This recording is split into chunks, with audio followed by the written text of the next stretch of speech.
The रॅशनलिस्ट मूव्हमेंटमध्ये आपले स्वागत आहे. मित्रांनो, मागच्या एका स्ट्रीममध्ये आपण पराशर ऋषीने सत्यवतीवर नावेत केलेल्या बलात्कारासंदर्भात ससंदर्भ सविस्तर माहिती बघितली होती. त्यात आपण शेवटी बघितले की पराशर ऋषीने सत्यवतीवर बलात्कार केल्यानंतर ती गर्भवती राहिली आणि तिला त्यातून जे अपत्य झाले ते अपत्य म्हणजे महर्षी व्यास होत. ब्राह्मणी परंपरेत महर्षी व्यास यांना सर्वश्रेष्ठ ऋषी मानण्यात येते.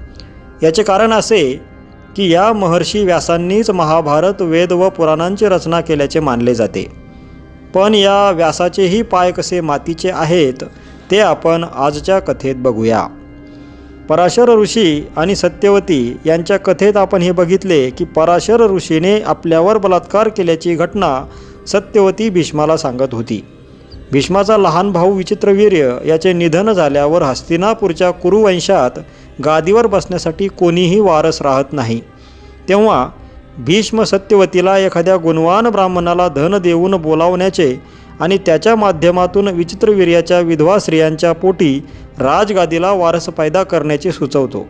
तेव्हा सत्यवती त्याला तिची आणि पराशर ऋषीची कथा सांगते आणि पराशर ऋषीच्या तिच्यावरील बलात्कारातून निपजलेल्या आपल्या मुलाला म्हणजे व्यासालाच तिच्या विधवा सुनांशी नियोग करण्यासाठी अर्थात संभोग करण्यासाठी बोलवूया असं ती भीष्माला सुचवते.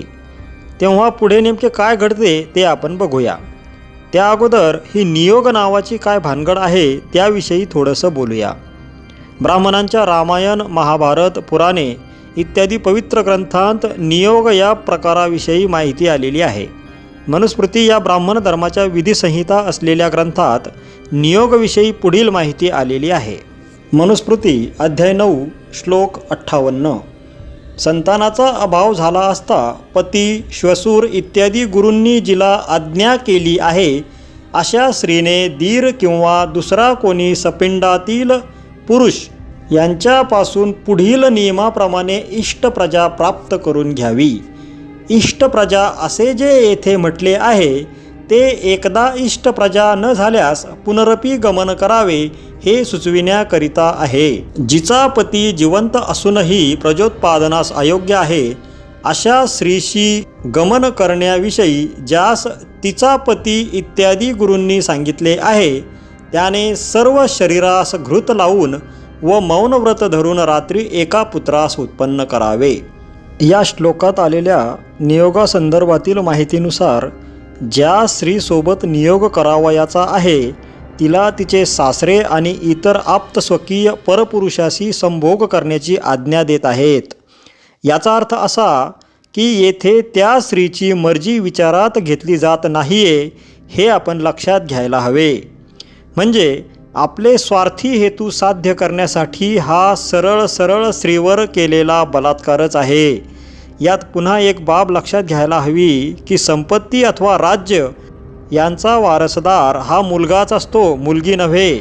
तेव्हा त्या अभागी स्त्रीला जोपर्यंत मुलगा होत नाही तोपर्यंत संस्कृतीच्या नावाखाली हा बलात्कार चालूच राहत असे. धिक्कार असो अशा विकृत मानसिकतेचा.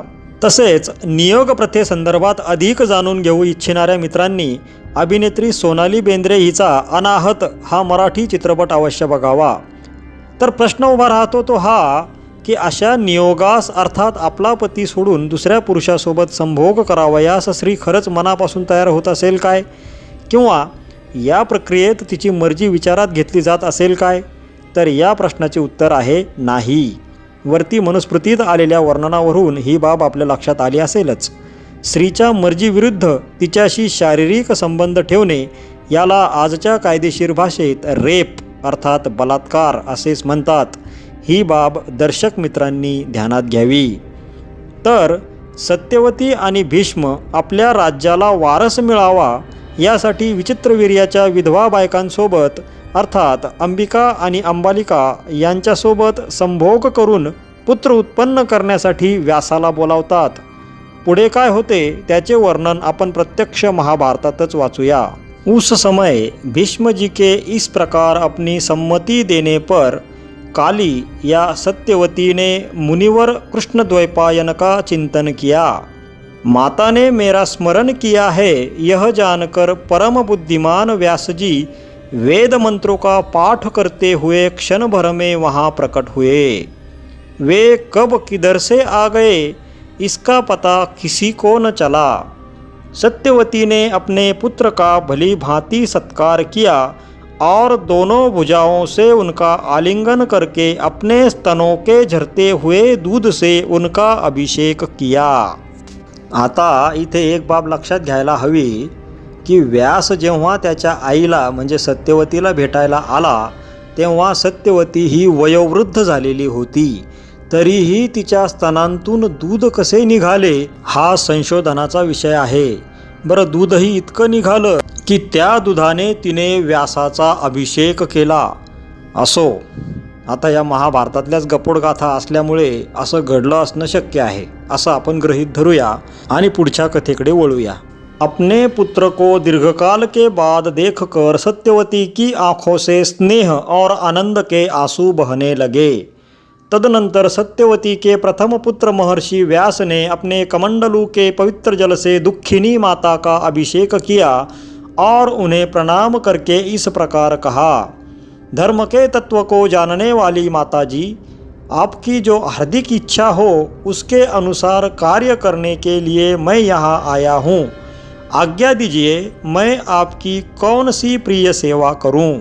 यानंतर सत्यवती व्यासाला तिच्या पुत्रांचं झालेलं निधन आणि त्यामुळं राज्याला वारस नसणे या संदर्भामध्ये सविस्तर माहिती देते आणि आपल्या सुना म्हणजे अंबिका आणि अंबालिका यांच्यासोबत संभोग करून राज्याला वारस उत्पन्न करण्याविषयी व्यासाला विनंती करते।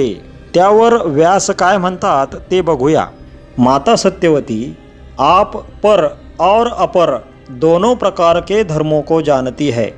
महाप्राज्ञे, आपकी बुद्धि सदा धर्म में लगी रहती है, अतः मैं आपकी आज्ञा से धर्म को ही दृष्टि में रखकर काम के वश न होकर ही आपकी इच्छा के अनुरूप कार्य करूँगा। यह सनातन मार्ग शास्त्रों में देखा गया है। मैं अपने भाई के लिए मित्र और वरुण के समान तेजस्वी पुत्र उत्पन्न करूँगा। तर अशा प्रकारे व्यास महाराज या कामासाठी लगेच तयार झाले। आता पुढे बघूया। त्यानंतर सत्यवती व्यासाला म्हणते, बेटा, ये दोनों रानियाँ जिस प्रकार शीघ्र गर्भ धारण करे वह उपाय करो। राज्य में इस समय कोई राजा नहीं है। बिना राजा के राज्य की प्रजा अनाथ होकर नष्ट हो जाती है। यज्ञ, दान आदि क्रियाएं भी लुप्त हो जाती है। उस राज्य में न वर्षा होती है न देवता वास करते हैं। प्रभो, तुम ही सोचो, बिना राजा का राज्य कैसे सुरक्षित और अनुशासित रह सकता है। इसलिए शीघ्र गर्भाधान करो, भीष्म बालक को पाल पोस कर बड़ा कर लेंगे। यातून हे दिसून येतं की सत्यवतीला मुलगा होण्याची किती घाई झालेली आहे। पुढे बघूया। व्यासजी बोले, माँ, यदि मुझे समय का नियम न रखकर शीघ्र ही अपने भाई के लिए पुत्र प्रदान करना है तो उन देवियों के लिए यह उत्तम व्रत आवश्यक है कि वे मेरे असुंदर रूप को देखकर शांत रहे, डरे नहीं। याचा अर्थ असा की हा व्यास दिसायला अतिशय बिभत्स असला पाहिजे। जंगलात राहत असल्या कारणाने त्याने बऱ्याच दिवसाची आंघोळी केली नसावी असे दिसते। यदि कौसल्या यानी के अंबिका मेरे गंध, रूप, वेश और शरीर को सहन कर ले तो वह आज ही एक उत्तम बालक को अपने गर्भ में पा सकती है। याचा अर्थ असा, व्यास हा जंगलात राहणारा एक रानटी असा मनुष्य होता आणि बरेच दिवस आंघोळ न केल्यामुळे त्याच्या शरीराची दुर्गंधीही येत असावी, त्यामुळे तो वरील वाक्य बोलत आहे। म्हणजे असा दुर्गंधीयुक्त रानटी माणूस सत्यवतीने आपल्या सुनांकडे त्यांच्या गर्भात पुत्र उत्पन्न करण्यासाठी पाठवला आहे। पुढे बघूया। ऐसा कहने के बाद महातेजस्वी मुनिश्रेष्ठ व्यास जी सत्यवती से फिर अच्छा तो कौशल्या ऋतु स्नान के पश्चात शुद्ध वस्त्र और श्रृंगार धारण करके शैया पर मिलन की प्रतीक्षा करे, यों कहकर अंतर्धान हो गए। तदनंतर देवी सत्यवती ने एकांत में आई हुई अपनी पुत्रवधू अंबिका के पास जाकर उससे आपद धर्म और अर्थ से युक्त हितकारक वचन कहा। कौसल्ये, मैं तुमसे जो धर्म संगत बात कह रही हूँ उसे ध्यान देकर सुनो। मेरे भाग्य का नाश हो जाने से अब भरतवंश का उच्छेद हो चला है, यह स्पष्ट दिखाई दे रहा है। इसके कारण मुझे व्यथित और पितृकुल को पीड़ित देख भीष्म ने इस कुल की वृद्धि के लिए मुझे एक सम्मति दी है। बेटी, उस सम्मति की सार्थकता तुम्हारे अधीन है। तुम भीष्म के बताए अनुसार मुझे उस अवस्था में पहुँचाओ जिससे मैं अपने अभिष्ट की सिद्धि देख सकूं। सुश्रोणी, इस नष्ट होते हुए भरतवंश का पुनः उद्धार करो। तुम देवराज इंद्र के समान एक तेजस्वी पुत्र को जन्म दो, वही हमारे कुल के इस महान राज्यभार को वहन करेगा। कौसल्या धर्म का आचरण करने वाली थी। सत्यवती ने धर्म को सामने रखकर ही उसे किसी प्रकार समझा बुझाकर बड़ी कठिनता से इस कार्य के लिए तैयार किया। उसके बाद ब्राह्मणों, देवर्षियों तथा अतिथियों को भोजन कराया। येथे अंबिकेला कौसल्या या नावानेही संबोधले गेले आहे। ती कोसल देशाची राजकन्या होती, म्हणून तिला कौसल्या असेही म्हटले गेले आहे, हे या ठिकाणी लक्षात घ्यावे। या कौसल्याचा आणि रामायणातील रामाची आई कौसल्याचा काहीही संबंध नाही, हे आपण येथे लक्षात घ्यावे। तर उपरोक्त श्लोकांतून आपण ही बाब लक्षात घ्यायला हवी की सत्यवती आपल्या सुनेला म्हणजे अंबिकेला नियोगासाठी तयार करत आहे। अंबिका यासाठी मनापासून तयार नाही, पण तिची सासू म्हणजे सत्यवती तिच्यावर धर्माचा हवाला देऊन दबाव टाकत आहे, हे या ठिकाणी आपण लक्षात घ्यावे। तदनंतर सत्यवती ठीक समय पर अपनी ऋतुस्नाता पुत्रवधू को शैया पर बैठाती हुई धीरे से बोली, कौसल्ये, तुम्हारे एक देवर है, वे ही आज तुम्हारे पास गर्भाधान के लिए आएंगे। तुम सावधान होकर उनकी प्रतीक्षा करो, वे ठीक आधी रात के समय यहाँ पधारेंगे। सास की यह बात सुनकर कौसल्या पवित्र शैया पर शयन करके उस समय मन ही मन भीष्म तथा अन्य श्रेष्ठ कुरुवंशियों का चिंतन करने लगी। उस समय नियोग विधि के अनुसार सत्यवादी महर्षि व्यास ने अंबिका के महल में शरीर पर घी चुंबड़े हुए संयत चित्त कुत्सित रूप में प्रवेश किया। उस समय बहुत से दीपक वहाँ प्रकाशित हो रहे थे। या श्लोकातून असे दिसते की व्यासांनी जेव्हा अंबिकेच्या शयन कक्षामध्ये प्रवेश केला तेव्हा त्यांनी संपूर्ण शरीरावर तूप लावलेले होते। याचा उल्लेख आपण वरती मनुस्मृतीमध्ये आलेल्या श्लोकात सुद्धा केलेला आहे। पुढे बघूया। व्यास जी के शरीर का रंग काला था, उनकी जटाएं पिंगल वर्ण की और आंखें चमक रही थी तथा दाढ़ी मूछ भूरे रंग की दिखाई दे रही थी। उन्हें देखकर देवी कौसल्या ने अपने दोनों नेत्र बंद कर लिए। माता का प्रिय करने की इच्छा से व्यास जी ने उसके साथ समागम किया, परंतु काशीराज की कन्या भय के मारे उनकी ओर अच्छी तरह देख न सकी। जब व्यास जी उसके महल से बाहर निकले तब माता सत्यवती ने आकर उनसे पूछा, बेटा, क्या अंबिका के गर्भ से कोई गुणवान राजकुमार उत्पन्न होगा? माता का यह वचन सुनकर सत्यवती नंदन व्यास जी बोले, माँ, वह 10,000 हाथियों के समान बलवान विद्वान राजर्षियों में श्रेष्ठ परम सौभाग्यशाली महापराक्रमी तथा अत्यंत बुद्धिमान होगा। उस महामना के भी 100 पुत्र होंगे, किंतु माता के दोष से वह बालक अंधा ही होगा।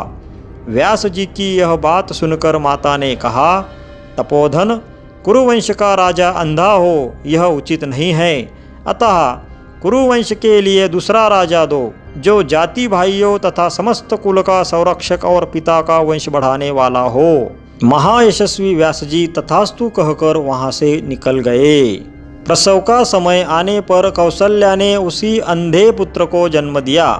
यावरून असे दिसून येते की सत्यवती आपल्या पुत्राला म्हणजे व्यासाला तिच्या दुसऱ्या सुनासोबतही नियोग करण्यासाठी किंवा संभोग करण्यासाठी तयार करत आहे आणि व्यासानेही आपल्या दुसऱ्या भावजाईसोबत संभोग करण्यास सहज मान्यता दिली असे या ठिकाणी आपणास दिसून येते।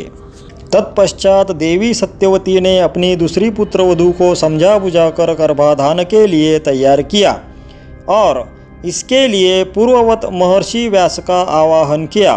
फिर महर्षि ने उसी नियोग की संयमपूर्ण विधि से देवी अम्बालिका के साथ समागम किया। महर्षि व्यास को देखकर वह भी कांतिहीन तथा पांडुवर्ण की सी हो गई। उसे भयभीत विषादग्रस्त तथा पांडुवर्ण की सी देख सत्यवती नंदन व्यास ने यूँ कहा, अम्बालिके, तुम मुझे विरूप देखकर पांडुवर्ण की सी हो गई थी, इसलिए तुम्हारा यह पुत्र पांडुरंग का ही होगा। शुभान ने इस बालक का नाम भी संसार में पांडु ही होगा। ऐसा कहकर मुनिश्रेष्ठ भगवान व्यास वहाँ से निकल गए। उस महल से निकलने पर सत्यवती ने अपने पुत्र से उसके विषय में पूछा। तब व्यास जी ने माता से भी उस बालक के पांडुवर्ण होने की बात बता दी। उसके बाद सत्यवती ने पुनः एक दूसरे पुत्र के लिए उनसे याचना की।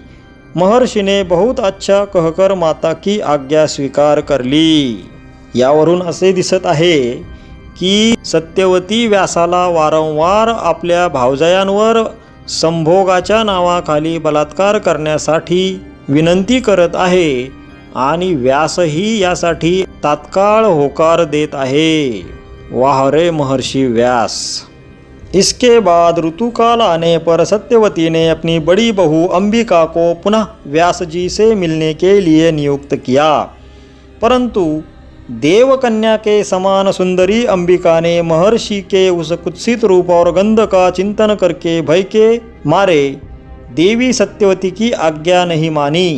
काशीराज की पुत्री अंबिका ने अप्सरा के समान सुंदरी अपनी एक दासी को अपने ही आभूषणों से विभूषित करके काले कलुटे महर्षि व्यास के पास भेज दिया। महर्षि के आने पर उस दासी ने आगे बढ़कर उनका स्वागत किया और उन्हें प्रणाम करके उनकी आज्ञा मिलने पर वह शैया पर बैठी और सत्कार पूर्वक उनकी सेवा पूजा करने लगी। एकांत में मिलकर उस पर महर्षि व्यास बहुत संतुष्ट हुए। कठोर व्रत का पालन करने वाले महर्षि जब उसके साथ शयन करके उठे तब इस प्रकार बोले, शुभे, अब तू दासी नहीं रहेगी। तेरे उदर में एक अत्यंत श्रेष्ठ बालक आया है। वह लोक में धर्मात्मा तथा समस्त बुद्धिमानों में श्रेष्ठ होगा। वही बालक विदुर हुआ जो श्री कृष्ण द्वैपायन व्यास का पुत्र था। एक पिता का होने के कारण वह राजा धृतराष्ट्र और महात्मा पांडु का भाई था। महाभारतात आलेल्या या कथेवरून आपल्या लक्षात आले असे की रामायण असो व महाभारत असो या ग्रंथांनी स्त्रियांना अत्यंत हीन वागणूक दिली आहे। उपभोगाची एक वस्तू या पलीकडे त्यांची काहीही किंमत हे ग्रंथ करताना दिसत नाहीत। अंबिका आणि अंबालिका यांची इच्छा नसतानाही त्यांच्याशी संभोग करण्यासाठी व्यासाला पाठविण्यात आलेला असल्याचे या कथेवरून दिसून येते। अत्यंत विद्रूप, रानटी आणि अनेक वर्षे आंघोळ न केल्याने अंगाचा उग्र दर्प येत असलेल्या व्यासाशी संभोग करण्याच्या कल्पनेनेही त्या बिचाऱ्या राजकन्या घाबरून गेल्या। एकीने डोळे गच्च मिटून घेतले तर दुसरीचे डोळे भीतीने पांढरे झाले। किती भयानक प्रकार आहे हा! स्त्रियांवर किती हा घोर अन्याय! अशा प्रकारच्या विकृत कृत्यासाठी अर्थात आपल्याच लहान भावाच्या बायकांवर केलेल्या बलात्कारासाठी आजच्या भारतीय संविधानानुसार या व्यासाला जन्मभर तुरुंगात खितपत पडावे लागले असते आणि असा गुन्हेगार व्यास हा ब्राह्मण धर्मातील महान व सर्वश्रेष्ठ ऋषी आहे। धन्य आहे तो धर्म आणि धन्य आहे त्या धर्मातील महात्मे। आपल्या अशा अश्लील आणि अनैतिक कृत्यांचे समर्थन करण्यासाठी ब्राह्मणांद्वारा एक बाब जाणीवपूर्वक सांगितली जाते की रामायण, महाभारत, वेद आणि पुराणांतील या घटना अत्यंत प्राचीन काळी घटित झालेल्या आहेत। त्या काळात मानव समाज हा रानटी अवस्थेत होता, त्यामुळे आज ज्या प्रथा परंपरा आपल्याला अश्लील, अनैतिक, अघोरी व अमानवीय वाटतात त्या प्रथा परंपरा त्या काळात समाजमान्य होत्या। सभ्य, नैतिक व मानवीय होत्या.